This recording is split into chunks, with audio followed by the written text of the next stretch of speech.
Hey you guys, it's been a ridiculously exciting day for PlayStation VR news, so let's just dive right in and tackle these stories one by one. And first, at the top of the list, we get a surprise launch trailer for Theseus. Or Theseus? I don't know. As it turns out, this game is coming way sooner than expected. July 26th, it's only a couple weeks away. The trailer shows the protagonist waking up on an altar after every single death. Now, I don't know if that's just the way the trailer was edited, or if they're hinting at a specific gameplay mechanic. Either way, it won't be long before we find out. Personally, I'm hoping this one turns out to be a little bit more than just God of War in VR.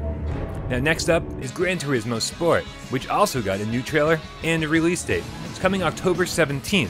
Now while the game itself looks fantastic, the VR component is really limited. I'm hoping that Polyphony Digital will listen to our pleas and maybe patch in a little bit more support later. Third on the list is an announcement from Mechabit saying that they're heading to Tokyo Game Show and they'll be showing off their Oculus and Vive game, The Pierhead Arcade, for PlayStation VR.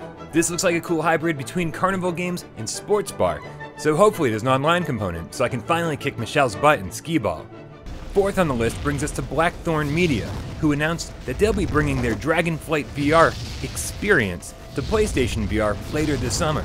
For $19.99, you get to ride on the back of a dragon, which serves as a prequel to an 8-part episodic story they have planned. Now it is slightly disconcerting how many times they use the word experience in their press release, but for $20, hopefully, this experience will have a little bit more meat on its bones than most.